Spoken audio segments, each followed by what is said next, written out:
Today we welcome to the show Tauheed Burke. Welcome, Tauheed. Thank you so much for having me. How are you doing today?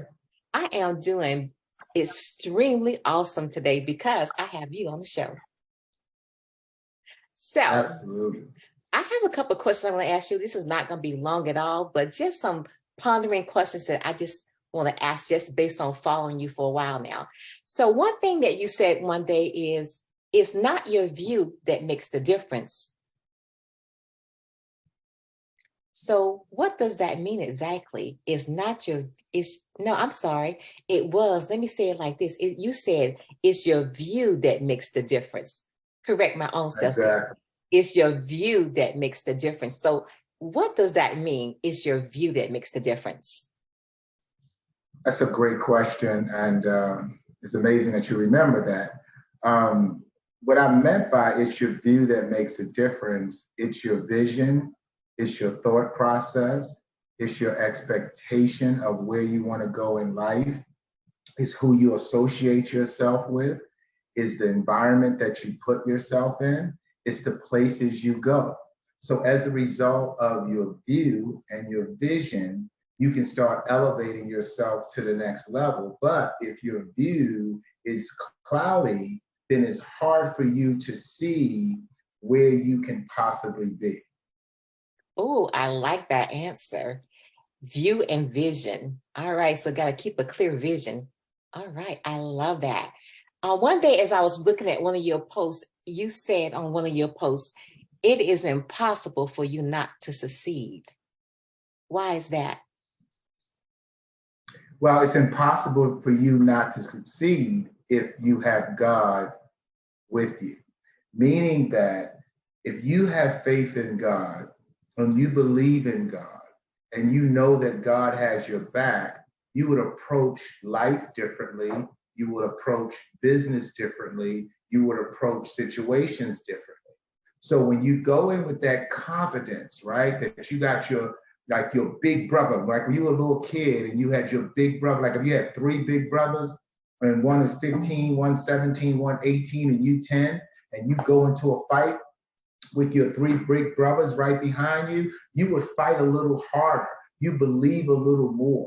And that's how it is. When you have God behind you and you start any endeavor, you should know and believe that it's impossible for you to succeed with the Creator in your corner.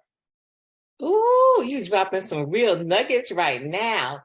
Yes, that's how I feel. I'd be like, oh, God on my side. And if God be for me, who could be against me? I'm like, Exactly. I got this. I got this. I was reading one of your posts recently, and it said that it's not about chasing money. It's about chasing impact. Elaborate on that for me, please. That's another good question. So when I first started my business, right, I don't think I really had an income goal as to how much money I wanted to make, more so than what I wanted to do with the money, if that makes sense. So my purpose and my desire is what drove me to the money part, right? So if you focus on being impactful, number one, to your clients, meaning that you offer something that you know is beneficial to the people that you serve, then the money would start coming in. If you have somebody that you're fighting for, like your kids and your mother, that you're fighting for and you have to deliver for, that means you're fighting to impact their life. So if it's as a result of you focusing on impacting your clients, impacting your family, then the money is going to start coming in because that's not your actual end result. And also, if you want to do something for your community or the people that you serve, then therefore your concentration is not going to be on the obstacles and adversities.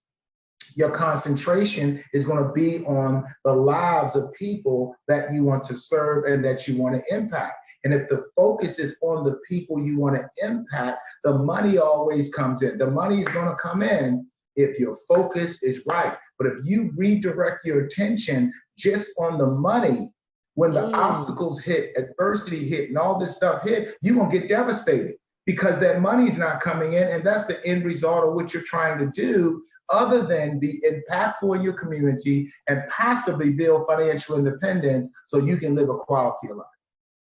Ah, I love that. So it's all about what you're focusing on.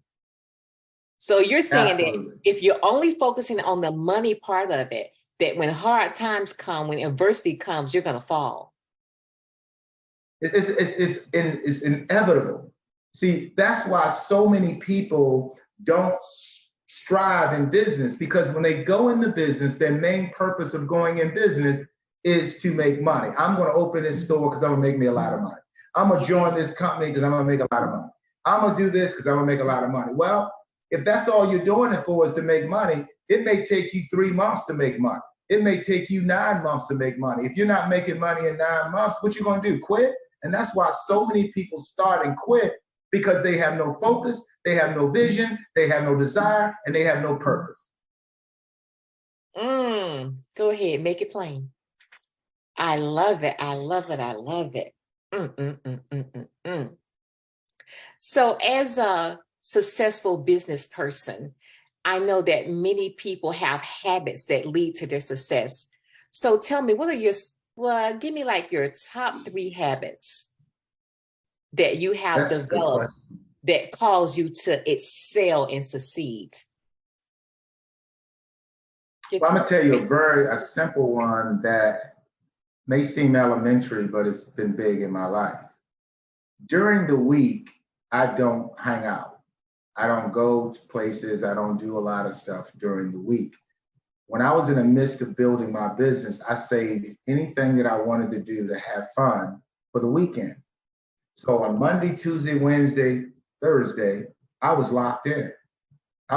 People say, well, you want to go to happy hour? No, I want to go happy hour. You want to go out? No, I want to do this. No, I want to do that. Because I needed to concentrate, right? And if I didn't concentrate and prepare myself for the next day properly, I would get up with no energy, no drive, no ambition, and no focus. So I needed to be focused during game time. It's like preparing for a championship game. Well, every day during the week was a championship game for me, meaning that I had to get up and be prepared to give it everything I had on that particular day. So that was one simple thing. The next simple thing is I work on my mind on a continuous basis.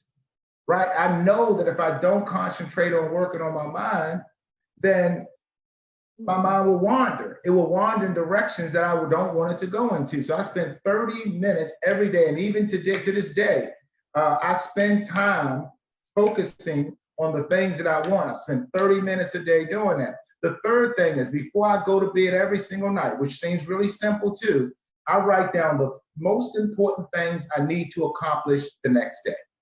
So these are my top 5 things, my top 7 things I need to do, my things to do list. So when I wake up in the morning, no matter what hits me, unless it's an extreme emergency, I stay focused on the things to do list. I knock out those things first, then I tackle the other areas. Now, if the other areas are not that important, I'm going to save those for the next day. See, I don't try to beat life in one day.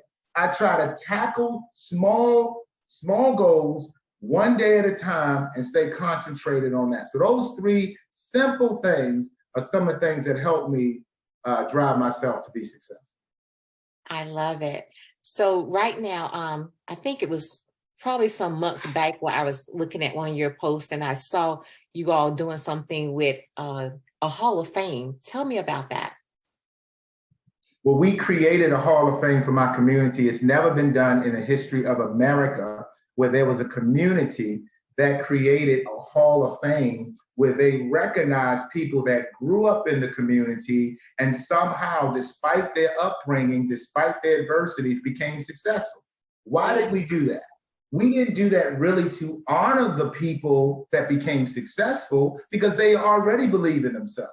We did it to inspire the youth and the younger generation so they can see examples of people that grew up where they grew up, like they grew up, had the same challenges that they had, and still became successful. So what that does is inspire a whole new generation and develop a whole new generation of leaders. We had a professional basketball player that flew back from Australia and had the Australia press come over and watch him get inducted to the Hall of Fame. We had one of the top lawyers in the entire country get inducted to our Cherry Hill Hall of Fame. We had one of the best singing groups in the 60s and 70s called the Little Beavers, Jimmy Briscoe and the Little Beavers. They grew up in Cherry Hill. We inducted them into the Hall of Fame. Now, they built a facility in my community, a 15,000 square foot facility. The governor, the senator, the council people, and the director of Parks and Recreation Center in Baltimore, allowing us to house the Hall of Fame in that facility. And that is going to be a blueprint for communities throughout Baltimore and throughout America to follow, especially an inner city community created a Hall of Fame. It's one of the most powerful things that I believe ever happened to me in my life. It was phenomenal. It was phenomenal. You now have set a roadmap for other communities to follow. I thought that was really amazing. The Hall of Fame, Cherry Hill Hall of Fame. So, you have all those people coming back. So I heard on one interview you did one day, and you said that one thing that you did when you was growing up is that you always looked at the show, the lifestyle of the rich and famous. And so what I see you doing now is taking that same lifestyle and bringing it to the Cherry Hill Hall of Fame, and now letting your community see something greater than themselves so they have something to strive to and for. How does that make you feel? Well, it gives you a form of significance, and I think that life without significance, at the end of the day, you just existed. I just believe that that God put me here to do something special. I believe that he put me here to be an impact to my family, to my community, and to many, many people. So I don't want to let God down, right? So how does it make me feel? It makes me feel like I am doing what God has bestowed, if you will, in me to do. I'm just accomplishing my mission here on this earth, right? And I believe that I'm just getting started. I believe that there's going to be so many lives touched as a result of the movement that we have taken place with the Cherry Hill Hall of Fame, which Succeed Anyway, and all the other stuff that we're doing. I just believe that so many people's lives throughout, not just America, but throughout the world, when it's all said and done, will change as a result of the movement that we have going on. So it's a blessing to be able to do it. It's a blessing to have the mindset to be able to do it. It's a blessing to have the determination. It's a blessing to have the support. So many people support the mission that we have right now. So many of my friends, people that's not even my friends, are supporting what we're doing because they see that it's something bigger than me. And I'm not doing it because I want to make a little bit more money. I'm doing it because I want to be impactful and I want to see other people succeed. Okay, so in closing, I just want to have you just kind of like talk to that young kid that he's in a low income neighborhood and he feels like there's no hope and no way out. What would you say to that young man or that young girl? Well, first of all, I just get emotional thinking about something like that because I was that person, I was that person. And if it wasn't for somebody that cared enough about me to say, you know what, I'm gonna coach you, I'm gonna teach you how to play sports. I'm gonna teach you how to defend yourself. I'm gonna teach you how to think a little different. And I bought into coaching when I was 11 years old. And I would tell the younger generation, a kid that's struggling, is that there's a big, beautiful world out here. And despite where you are right now, your struggles is what's going to help you strive. And every adversity that I hit helped me go to another level in life. And your adversity will be the fuel that drive you to be able to channel your energy to change your entire life, and it can change a generation. And I just believe that there's so many kids out there that don't believe that there's a chance for them, and that is a chance for them. And I want to show it. I want to show kids that grew up like I grew up that there's a chance. You know, I drive through the neighborhoods with my people say, why you go through the neighborhood with your Rolls Royce? Why you get out in a rough neighborhood with your Rolls Royce? I said, because I want them kids to know that this is where I came from. I want them to know that you can do what I'm doing right now. Yes. And I have no fear of that because they respect me for doing that. And they look at me and say, you know, I'm glad to see a guy like you. You give me hope. You'd be surprised at how many people say to me that I give them hope. And for me to hear that from somebody, it's just it's a big deal to me. And I want to finish with a story, if I could. Go ahead. So you got me all emotional with this interview and stuff, but so I want to finish with this story. This king was running a country, and he had no kids, right? He had no boys, so he was getting old, and he needed somebody to take over the kingdom. And he said, you know, I have to find a way to interview all the men, the young men in the community, to see who has what it takes to take over my throne. He said, but the only attribute they need to have is compassion. They don't need to be a great leader. They don't need to come from money. They don't need to be a philosopher. All they need is compassion. So he sent out an advertisement all over the country, and so many kids were responding, and they wanted to come in and do the interview. But it was this one kid. He had no money. He lost his family. He was living on the streets, and he wanted to do the interview, but he had no clothes to go do the interview. He had no transportation to go to the kingdom. So what he did is he started working, you know, all kinds of jobs, anything he could possibly do to find a way to get enough money, to buy some clothes, to go to the kingdom, to get interviewed by the king. So what happened is he found a way to get the money, and he bought some clothes, and he had his clothes with him, and he said when he get close to the kingdom, he will change his clothes and go see the king. So the king, there was a beggar that sat outside of the kingdom, about 500 yards from the kingdom. And the beggar sat there, homeless, no clothes, with a cup, begging for money. And everybody that came by, that was on the way to see the king, he said, please, mister, can you help me? I have no clothes. I have no food. My family is starving. And every single one of the people that was going for the interview passed him by, except for the one boy that had no money, had no clothes, and had to work his butt off just to get clothes and enough money to travel to see the king. He saw the beggar sitting on the ground, and he felt sorry for him. So he went to the beggar and he said, I have no money, but just this money that I got to go see the king. I have no clothes other than these clothes that I bought to go see the king. But you need it for you and your family, and I'm willing to give you my clothes. I'm willing to give you the money that I have, the little money that I have, that I raised up to go see the king.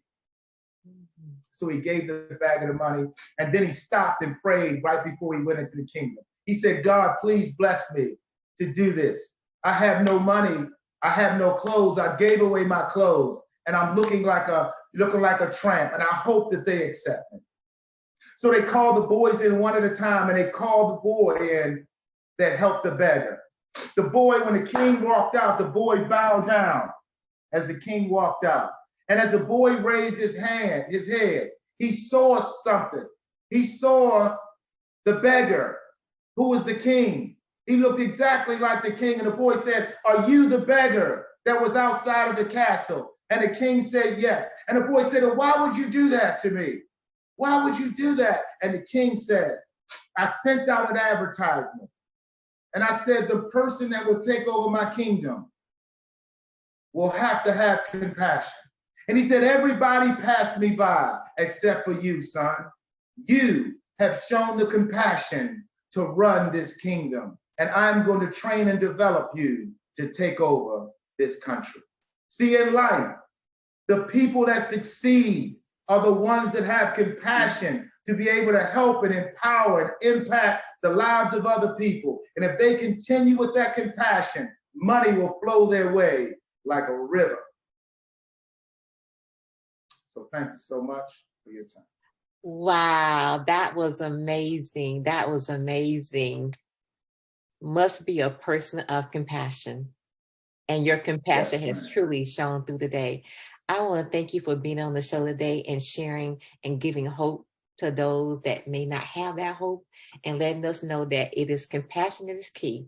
We must stay focused. We have to have some good routines, and it's all about your view that makes the difference. Absolutely. Thank you for everything that you're doing. I really appreciate it. Thank you so much for your time. I appreciate the interview. Have a great day. My pleasure. You have been listening or watching XtraBlessed with Dr. Carla Maria, where we inspire you to live the blessed life. Our blessed guest today was Tauheed Burke, mentor to many, entrepreneur, author of Succeed Anyway, and philanthropist. He dropped so many nuggets today. So good. Until next time, peace out. Later.